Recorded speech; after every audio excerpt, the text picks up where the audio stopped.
Warm welcome to an exclusive episode of our new series called The Engineering Unlocked, where code meets career. And good morning and warm welcome to you, Dr. Mahesh Patil. Any welcome words before we start off? Hi, good morning, Ravikant. It's a pleasure to be here on this conversational podcast, and then I look forward to having a great flow of ideas and experience for the younger generation for the future. Absolutely, Mahesh.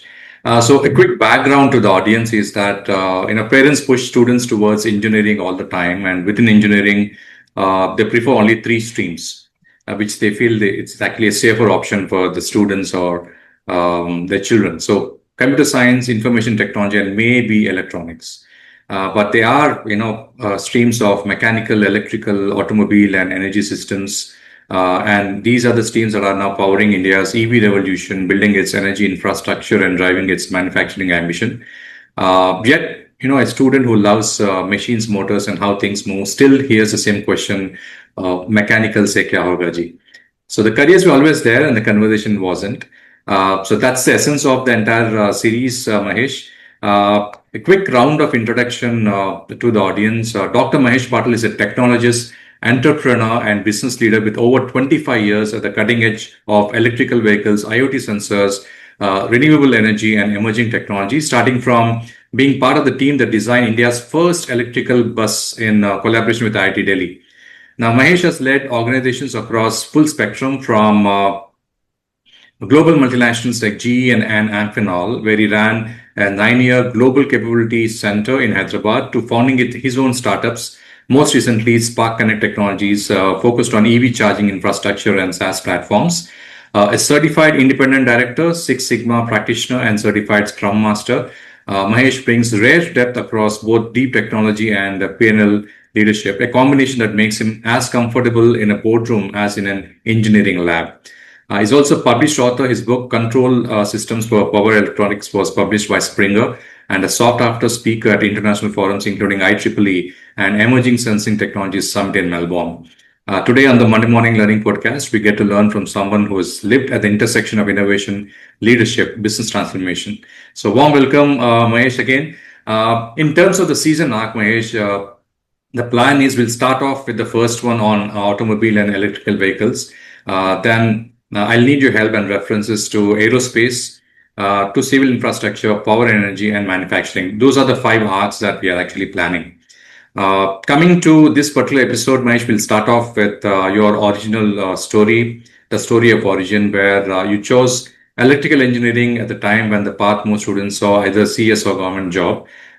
Can you take us back to that decision which drew you to machines, motors, and energy systems, and what were the reactions at home? We'll start with that. Sure. And first of all, thank you for the great introduction, Ravikant. And the primary question of choosing electrical engineering as the core, I think going back to those times, it's kind of the mid 90s. And then there was a time when, of course, there was not so much of buzz about startups, entrepreneurship, tech. It was in the households, it was in the environments that we were, that we could get to hear about the greatness, about the leveraging technology for better of mankind. And of course, there were inspirational stories. I mean, at those times, it was obviously we start from our near families, near homes, near societies where we live in. And at those times, it was the core engineerings and it was the evolution of the computing world. So that was a kind of a dichotomy at that time. You had wonderful engineers whom we came across, inspirational stories. And at the same time, there was a fast evolution of the electronics revolution, software revolution, telecom rising, etc.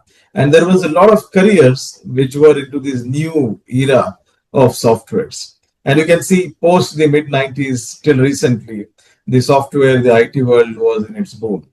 So the primary decision at that time also was a little thought process on saying, what is fundamental? At the end of the day, whether you do electronics, whether you do mechanical, whether you do computing, etc., the end of the day, the fundamentals of physics remain the same. And that was the same thought. Okay, what excites you? What can you see tangibly? And what does everything that you do finally translate to?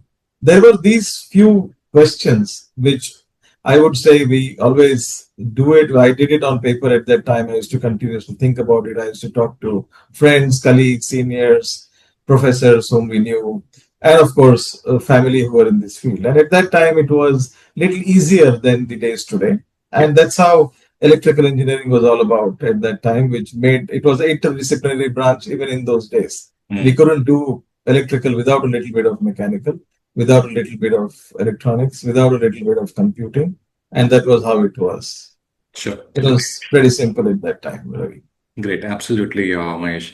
Moving to the phrase "mechanical se kya hoga" echoes in many households today. So, did you face that question, and what would you say now to a 17-year-old who loves things work like engines, motors, EVs, but is being steered elsewhere, Mahesh? Oh, yes. I think that's a very, very common phrase that we hear all the time. Mechanical se kya hoga and so on.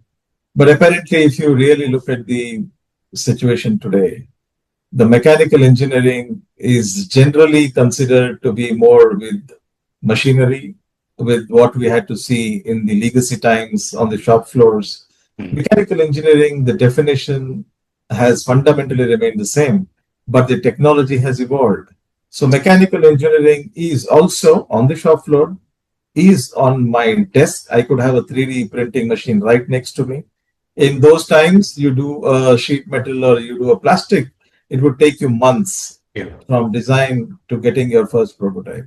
Today, design on the desk, get my first prototype just next to my desk using a small 3D printing machine, Mm. and all the software, the digital twin. So mechanical engineering is a lot about digital manufacturing, digitizing mechanical engineering, getting from design to prototype in short cycle times. So Mm. essentially, mechanical engineering has evolved, and I can tell you, I mean, it's mechanical engineering se kya hoga is kind of a phrase, but the evolution of tech has made it now these engineering fields more relevant, more challenging, more required, and the world is moving ahead only because of things which rotate or move. And that's where we just talked about automobile and other engineering. So essentially, yes, mechanical se kya hoga? The question, the reality is mechanical nahi hai to kya hoga? So I think that's some we have to look at that point. We need to look it from their angle and that perspective. Absolutely. One question which is not there in the list, Mahesh. Um, Looking at the kind of IT industry, where the computer science industry is actually going at with LLMs coming, AI playing a bigger picture. Uh, what's your advice for a typical 17-year-old who would like to take core engineering as his stream, and the kind of future kind of career he or she can actually expect? Yeah, I think that's a very good question because if you ask me, I would rather go back in time, be a 17-year-old and take mechanical or electrical engineering. Electrical engineering I did, but I would also do mechanical. So the reason why I would say that is things have become so easy or at the same time challenging that everything can be done if you have the basics strong, if you have your fundamentals strong. A mechanical engineer can really build things by himself with a team, grow these scale up things. If you look at something called an entrepreneurial career, there was nothing like an entrepreneurial career a few decades back. Today, you talk about entrepreneurship and a job later. So, mechanical engineers or electrical engineers, all of these streams really stand at a very good vantage point, primarily because you get to do things yourself. You have strong fundamentals. You Mm. can actually diversify into mechatronics. You can diversify into digital twin engineering. You can really be an engineer, mechanical engineer, or an electrical engineer, be an electromechanical engineer. You can actually branch out, be a very good interplay of all of these streams together. Mm. And that's where today I think in the last decade and a half, things have really come full circle. If you look at what's happening in automotive, what's happening in space, This was something which was not, we were not able to comprehend this couple of decades back or even a decade back. A Mm. software defined vehicle. A vehicle is purely mechanical, electrical, electronics, and now we have a software defined vehicle, an SDV. So Yeah. that is enough for us to realize that there is nothing like one branch, one stream. It is completely interdisciplinary. Mm. And like Moore's law, everything came on becoming miniature, miniature. I can really design an automotive sitting right in front with this laptop, or maybe a little high-end laptop, have a 3D printing machine next to me, get my printed circuit boards done tomorrow, Mm. go do thermal engineering, thermal analysis sitting here, and so on. So I think this for a 17-year-old, no better time to be in this amazing era of tech from automotive, industrial, aerospace, and so on, and being a mechanical engineer. It actually makes the mechanical engineer literally be one interdisciplinary branch. And with all the available tools online, while you do your curriculum, you can actually branch out Mm. doing many more things, which means you can be a mechanical engineer and be an expert on AI too, kind of thinking. So this is what I would like to convey, that mechanical engineer is not purely something with a sheet metal and plastic, but Mm. right up till software defined vehicles to artificial intelligence to digital twins. So that's what I would say at this point. Sure. Thank you, Mahesh. That will help.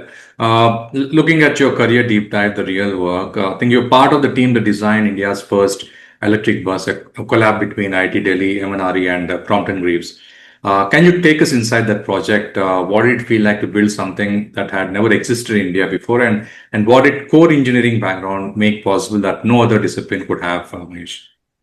Yes, I look back right down till backward till 1998, those time frame, and that was a very exciting project. It was, I would say, it was a electric bus that we were making, and there was not so much buzz as we do now in every development that we have, because we have so much of social media, so much of communication channels. But Mm. that was in the environs of IIT Delhi, where we had a collaborative project.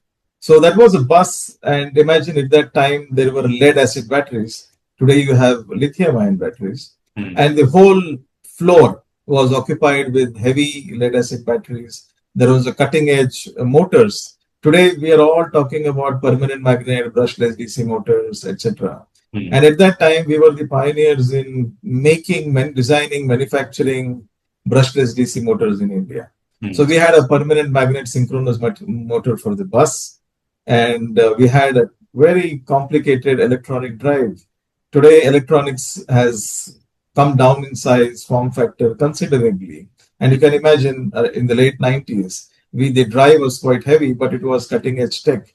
So we had the amazing experience of building right from the battery system to battery charging systems to Mm. motor drives, integrating all of this and retrofitting old buses with this electric powertrain. Great. And these buses were not only in the lab, these actually were driven around Red Fort and some areas Mm. for many years to come. And I would say the experience that we get from these projects holds me in good stead even now.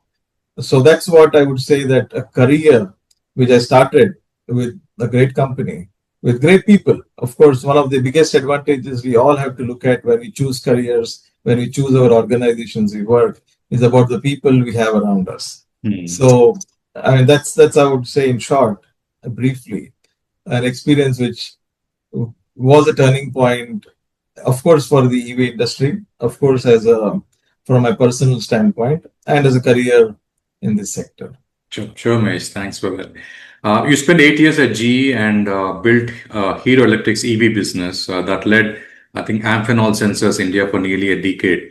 For a parent or a student listening, Mahesh, what does that kind of career arc actually look like in terms of roles, responsibilities, and what you earn at each stage? Yeah. So fundamentally, I think the core point I would say is when I started, I was actually, we have a fair idea of what we would like to do, but we don't have an idea where we would be. But The most essential part I saw was at whatever stage you are, whatever you are working on, whatever you have chosen, I Mm, think we do give our best, be very innovative in what we try to do, and take the leadership at every step. Whether you are a design engineer, whether you are a senior engineer, you are a tech lead, you are a manager, you are a CEO, wherever you go, I think the best thing I would say is keep focus on what you are doing right now. Try to excel in what you do, and build something which will last for the better of mankind. I think that is something which is very important to start looking at, and at every step. sure. The other important thing is, if you're right now, if your fundamentals are strong, if you are really working on good tech, the future tech, and contributing every day, you Mm, eventually align with what's happening in the world, or you need to stay with the curve, ahead of the curve, and that mm, is mandatory.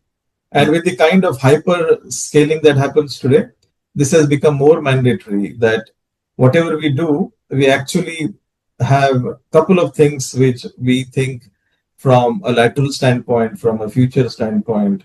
For example, if you are doing sensors, we need to think, we also need to know about the internet, how to connect sensors to the making meaning out of those sensors, connecting it to information where we connect to the cloud, we get the data, we make meaning out of it. At mm, the end of the day, we need to have multiple areas where we keep looking at, keep studying, interacting with the cross-functional areas, cross-functional teams, mm, look at what's happening in different geographies, etc. And mm, all of this has become more easy because everything is available at your desk. And primarily, the career which you just said about where I went through, it was it was more of doing things every day, being trying to be ahead of the curve wherever you can, mm, and be aligned with the fundamentals, being aligned with tech, being aligned with applications, mm, cross-functional teams, and all of that. sure. So the career wise, there are one thing which is fundamental. Why the question comes, "Isse kya hoga?" is every parent feels for the secure future of their future generation, Mm, and that is where the question comes. And I would say that if you are really good, if you are really focused on your fundamentals, anything change that happens in the tech world, you mm, can easily adapt to it. So fundamentally, it is the physics of what we do that we need to be very clear. It is important to be aligned with the technologies, be tech savvy, mm, and you can't do all of this without having your fundamentals strong.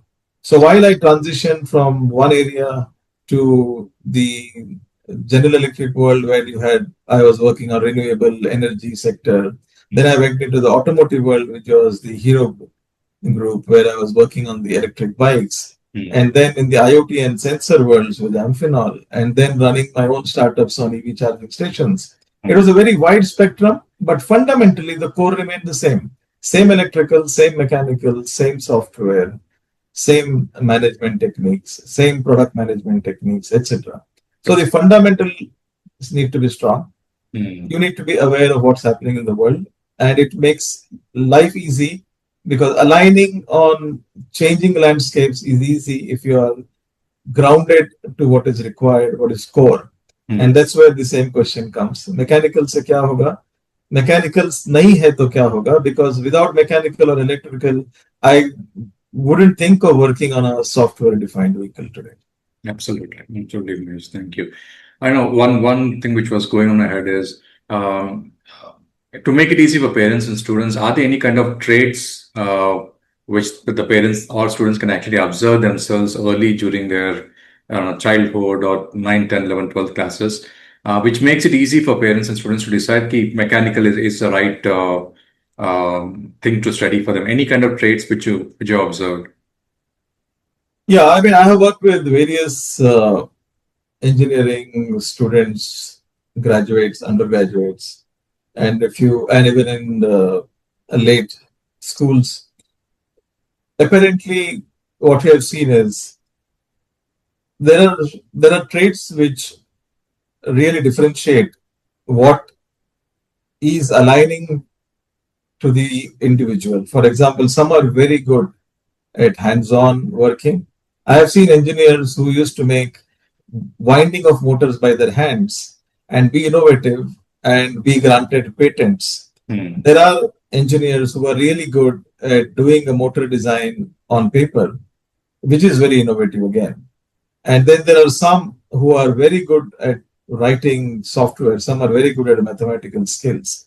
I Mm. think these are areas which are important for us, for any parent to decide, or of the I would say in this world for the child or for these students to Mm. decide what suits the what suits that individual for a career. For example, if you are very skilled in something which you can do by hand, which you can really good on getting onto the floor and making prototypes through, Mm. you could be good at doing soft digital twins or doing analysis, doing thermal analysis, doing a lot of mathematics. So Mm. even within a stream, you get multiple career choices. So Yes. you could be a research and development engineer doing mechanical engineering. You can be a practical engineer on the shop floor doing mechanical engineering, etc. So Mm. at the end of the day, yes, these are traits which it's good if you are able to identify early. And as they say, the three intersecting circles Mm. of skills, passion, and the remuneration, all of these three to have to come together. And I Mm. think while choosing a career also, it is important to have to look at these. Are my traits, my passion should align with what is required for the industry and what I should choose as a career for me to thrive. I think these are very important points. I think it's no harm putting them on paper and then doing some analysis too. Absolutely, Mahesh. Thanks for that. You're also a published author, Mahesh. Your book on control systems for power electronics was published by Springer. How did a practicing engineer end up writing a book? And what does that tell us about where deep technical knowledge can take you beyond the factory floor or the lab, Mahesh? Yeah, that's a very relevant question because there is why did I write the book, and it requires a lot of motivation to really complete a book Yeah. and to start writing and completing a book. I realized it because the when I was learning or when I was working on renewable energy, there was a lot of control systems to be designed, developed for the motors, drives, and for high power machinery. Mm. And apparently, when we were doing this, I realized this is something which we did not learn in our textbook 4 years or 6 years of engineering. So, masters, etc. We never got to know how do we apply control theory to practice. Mm. And we learned it the hard way on the job with the Mm. help of peers, seniors, mentors, doing hands on.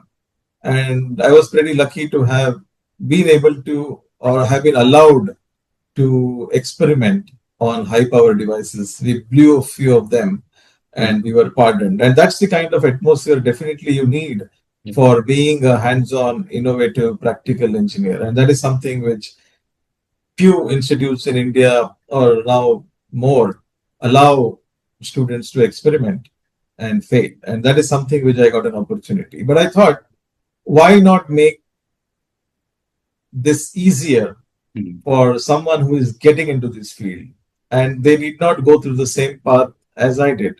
And that was the primary reason why we decided to write this book, put our experiences on paper, make it the learning curve faster rather than only experiential Mm. for the newcomers into this field.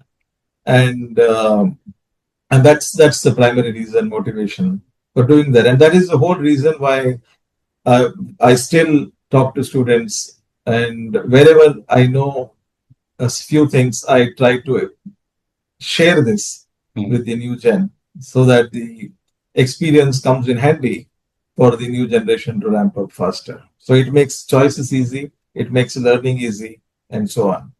So that is the motivator for the whole book. And that book is more of a sharing of knowledge than anything else. Perfect. Perfect. I think this should be a kind of a textbook kind of a thing for all the electrical and mechanical engineers who are going through the engineering stream. So let's move to the next section on the mythbusters and parental objections, Mahesh. So the biggest fear parents have right now is that mechanical and electrical engineering are dying fields, replaced by software and AI. You've lived through the EV revolution from its very beginning. Is that fear justified, or is it the opposite of the truth, Mahesh, according to you? Yeah, I think the whole ambiguity about which field is relevant, which field will give a career, and what is risk taking. All of these things, the answers are pretty written on the wall, if you see. Mm. Just take the example of what's happening in the automobile. Nobody thought a car would be more software defined. Nobody thought a car would be replaced eventually by an IC engine. It's a motor, it's electronics, it's software, it's control systems. Mm. Space has become so privatized. Nobody ever thought it would be privatized. If you go, just come from the airport to this place or near to the airport, you see Skyroot, one of the biggest example for successful space company in India. Yeah. So there are space engineers, great engineers who went into the domain of space and doing wonders. With the democratization of tech, with what is available to us, unlike earlier days, the landscape of engineering itself changed. So the question of whether mechanical, electrical, computer, or AI, I wouldn't put them into four different buckets. They're all in one bucket. And the best bucket, the foundational bucket for having mech, electrical, computers, AI, etc., the foundation would be a mechanical or electrical, because if you have that foundation, you can use computer science or AI much more effectively. And for everyday applications like automotive, space, thermal, data centers, or battery energy storage systems. If you look at the tech world today, you will see data centers, battery energy storage systems, etc. But what are these? If you look at a data center, it cannot do without, from the input side till the electronics, you have got switch gears, you have power cables, etc. And then that's all electrical and mechanical. You look at the construction of a data center, the thermal engineering, the connections, the interconnections play, it's all again electrical and mechanical. You have the enclosure, you have thermal, it is again mechanical. And then you have the electronics, boards, you have all the softwares, you have the internet, you have the cloud, and there's a lot of computing there. Yes. So it is very difficult to put things in buckets, but the foundational stone or the foundation for electrical, mechanical still remains strong. And that is where I think you get a chance to extrapolate, get new techs like AI and computing within your mechanical, electrical interplay, and then make systems work. So systems design or systems today cannot work without the foundation of a mechanical or electrical engineering. Absolutely. Absolutely. So coming to students, I think many students also believe that without a CS or a software background, you cannot work on EVs, IoT, or smart energy systems. You actually build careers that span all of these. What's the real relationship between core engineering and technology in your experience? Primarily, I think it's the reverse way. You definitely work on any field as long as your fundamentals is strong. You can work on an automotive. Are you a computing engineer? Are you an electrical? Or are you a material science engineer? Material science is again a big engineering stream. So the reality is a career in automobile is much more stronger if you are a mechanical engineer with a soft background, having to know what is digital twins, working on CAD, integrating the soft with the hard.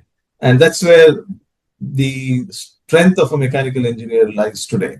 So as during the start of this conversation, we said the mechanical engineer landscape has changed. It is not only on the shop floor alongside a CNC or a lathe machine, but it is largely soft also, which means a lot of analysis, a lot of thermal design, a lot of CAD software, a lot of finite element method analysis, and so on. And a huge usage of computing and AI for design of systems. Mm. So clearly, I think if you ask me 40 years back, and I look at a mechanical engineer or myself, I would be imagining one dimension. So today, a mechanical engineer or any other engineering is multi-dimension. Mm. So we can't think of an engineering stream like it is saying it's only one thing. It is not. It's only mechanical is only hard material. It is not so. So mechanical engineer is actually a stream with hard prototyping, hard design, making these designs work through software, a lot of understanding of analysis, a lot of understanding of systems, a lot of understanding on electrical engineering. And none of this can be done, of course, without computing or AI. Mm. And that's where I again come back to the point. The core engineering still, that's why we call it core engineering. So we haven't changed the terminology of core engineering. So the core remains, the physics remains. Physics is not going to change. It is like saying the gravitational force with technology is not going to change. The G remains same. So Mm. that's how strong mechanical or electrical engineering today is actually. Sure. Sure, Mahesh. Another question which I was thinking is, after 12th, students have to write all of these competitive exams, JEE and different kind of bit side and all the kind of exams as such. And very small percentage of them actually go to the premier institutes of India, IITs, IISERs and stuff like that. The rest of the population, more than 90%, even though they have written the exams, they have not been able to get good ranks and also want to pursue core engineering. Um, what should the parents and the students actually think through? Is it engineering at any colleges? What should the focus actually be on? And in terms of the learning path, Mahesh, so do they actually look at a BTech and MTech, and what else they can actually do to really understand the core subjects as such? Yeah, that's a very important uh, discussion to have because if you look at the scenario today, let's be very practical on this. The number of jobs which are available in a certain sector, the kind of jobs that are available have completely changed. Hmm. So primary thing is today an engineer needs to be very independent, has to have the ability to build things by himself. Has to be an entrepreneur, whether you are working in a company as a job, whether you are working on by yourself, the entrepreneurship ability has to be very high. And the primary reason, and this all falls out to the same thing. Do we really have to worry if we miss out on competitive exams? Absolutely not. I have met countless engineers from colleges which have no great name. I have met countless engineers who are from the best colleges and I wouldn't remember them. So there are engineers required, and the engineer has to work hands on, has to understand the fundamentals, has to be able to build systems or understand systems by himself or herself. And that's where the things have changed. If you want to build electronics, I can go online, get me Arduino or Raspberry Pi or any of these kind of things, Mm. maybe in 2 3 days.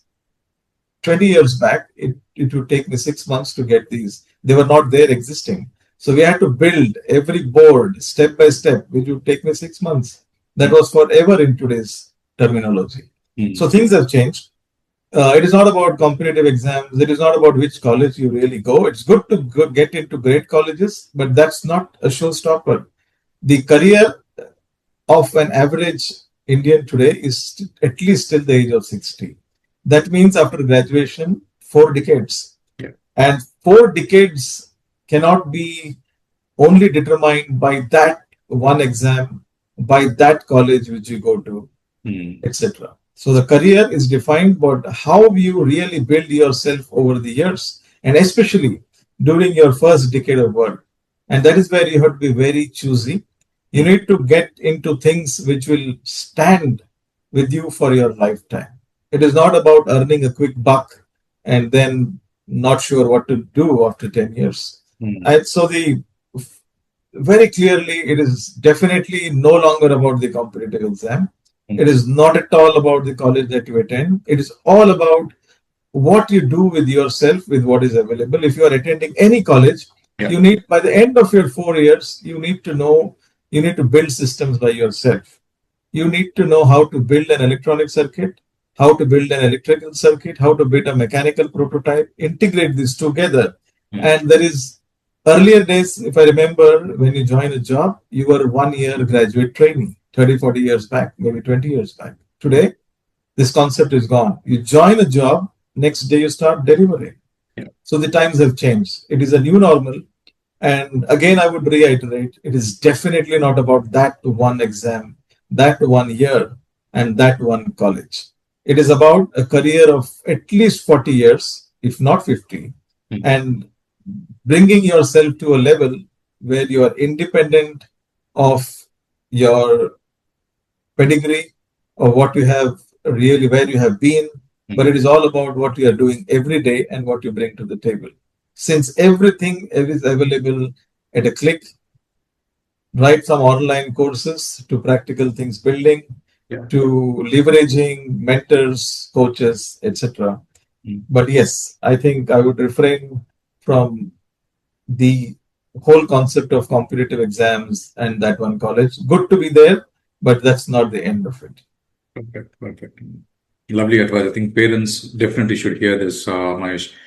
So coming back to the last question on the parental objections, the automobile and the energy sectors in India have gone through difficult cycles, slowdowns, disruptions, global competition. How does a core engineer build a career that stays relevant and resilient through every one of those cycles, Mahesh? Yes, so the we can just take a look at the statistics today. If I look back, the first job that I had the opportunity for working on an electric bus. Fast forward 2009, I was leading an EV bike or scooter company, Mm. which was a pioneer of sorts at that time. Today, everybody is talking about EV. So I wouldn't look at any other data point. Uh, all the people I worked with in 4 decades back are extremely relevant even today. None of them are in a state where they are irrelevant, Mm. working on motors, electronics, drives, Mm. software, microcontrollers. Yeah. And it with this fundamental strength, it was very easy for me and all of my networks to really explore software, AI, Mm. because at the end of the day, all of those things are useful only if you are able to apply them through fundamental engineering. So the relevance is hugely there. It's at the behest of the individual to be really aligned to what's happening, keep updated literally every day, Mm. and make sure that we are aligned to hands-on work, or at the same time also work on the latest tech, apply and converge all of these together, work with the relevant people, work with the relevant organizations, be very entrepreneurial. And that's how I think relevance is something which is also very individual. And and if you are able to take care of that, I think there is no chance of getting irrelevant at any point in time. Sure, Mahesh. Thank you. So let's look at the roadmap or actionable steps. Three questions, and maybe you would have already covered it, but anything else you want to add, please do. So, if a student today is passionate about automobiles, EVs, or energy systems, and scores well in class 12, what would you tell them? Which institutions and programs in India would you specifically recommend? And what separates a strong mechanical or electrical engineering program from an average one, according to you?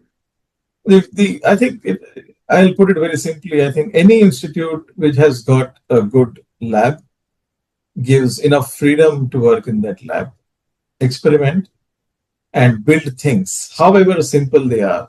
I Hmm. think that's the only criteria we should look at for getting into those kind of institutions, which will hold us in good stead, because those 4 years are extremely important.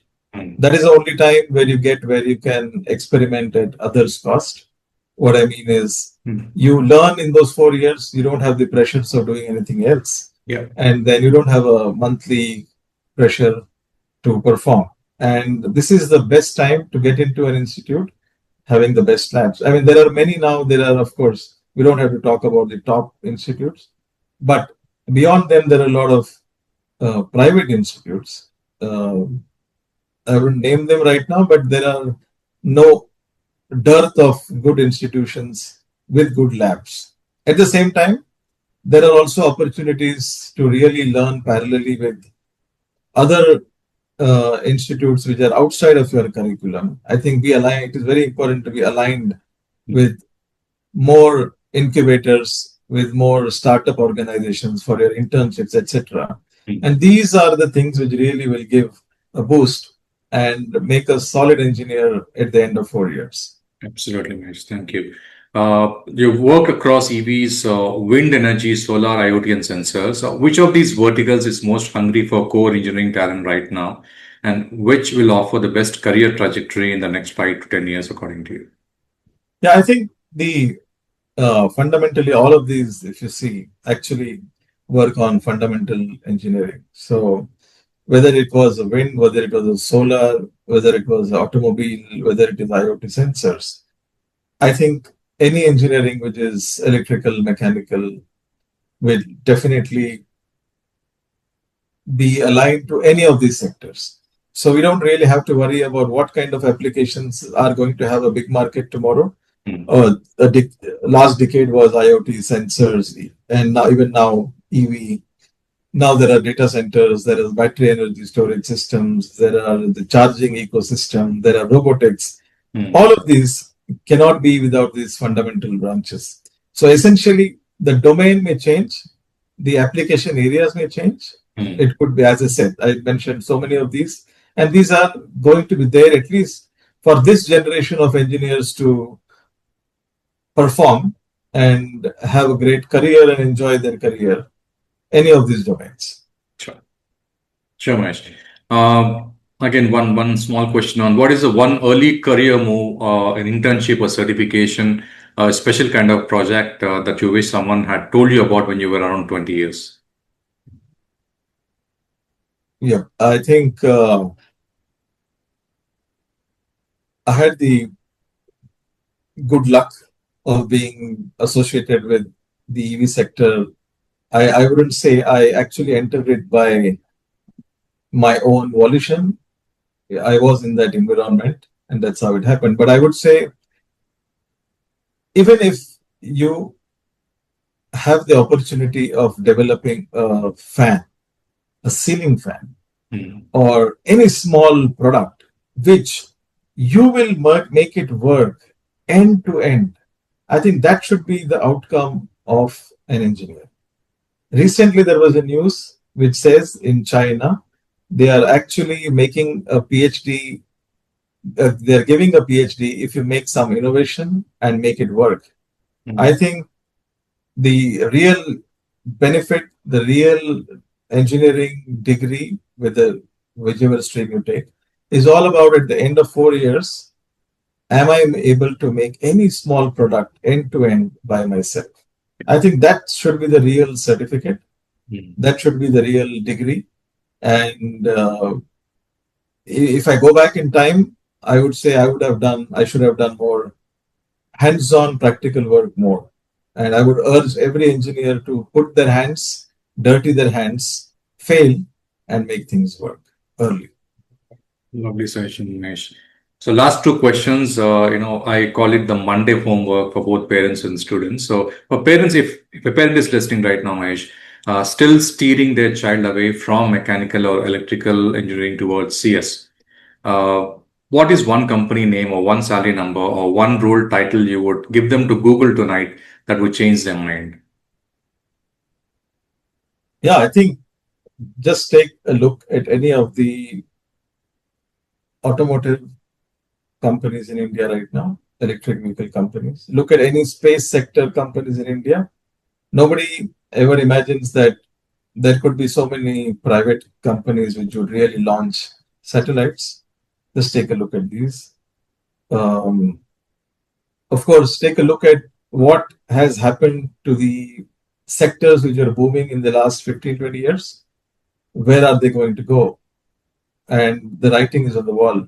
If you look at the how many employees Anthropic has, how many employees Bosch has, how many employees Google has, and what is the turnover of these companies. So lesser the employees, more the turnover. So I think this is enough to be understood. This is something which is already there, and all. I think it's very important for the students, the parents, to really look at what has happened in the last 20 years and what is going to happen in the 10 years. So it is already started. So essentially, core engineering has again taken the front seat. All the applications that were required to be software enabled, and that is something which still will be the interdisciplinary play. And the only Monday thing for parents would be is take a practical look for the next 10 years or next 30 years rather than what has happened in the last 20 years. Perfect, perfect, Mahesh. And for students who love machines, motors, and EVs, and how energy moves through systems, what's the first step they should take this Monday morning if they want to follow a path like yours? I think just take few online items, start rigging circuits, play around with them, do mathematical calculations, do some software simulation. I think you will have the pleasure of making a small powertrain or a small e-bike or a small cycle at home or in your institute. Make some things work. I think the real pleasure of being some aligned with motors, electronics is the pleasure of seeing it work. It's magic. And that's something which I would say that's something which you can put it on your paper today and just start it. So don't think about it. Just start and let it fail, and then you will see it working. Perfect, Mahesh. I compiled these questions basis my understanding, and I spoke to people in industry. But you've been there for quite some time. So anything which I actually missed, anything which you want to share with parents and students about core engineering, please feel free. Yeah, most importantly, I think is there is a huge drive towards saying what is my first salary, what is my first pay package. But I think the primary question is what is it that is going to really align or going to be with me for the next 40 years if I'm starting my career today? What is it that is going to hold me even without a job on the street? Can I build something myself? Can I build an product? Can I build an organization independent of the first salary? I think the large focus has been on what is the pay package when I come out of an institute, which is not a bad question to ask. But the primary question is where will I stand in 1 decade, 2 decades, 3 decades, 4 decades? I think this is something which will be more relevant. Um, Industries change, domains change, technology may look to be changing, but the fundamentals are going to remain same. So that is the primary focus, I think, which will be required. And that is also what is seen in today's world. If you see, the more you are independent, the more you are a systems engineer, the more you are relevant to the upcoming technologies, the more confidence you have. And it is not about the first one, it is always about the long term play.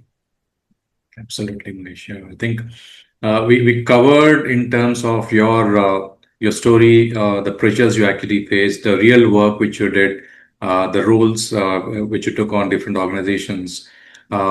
You also shared a lot of insights relevant for parental objections, which you challenge in real time.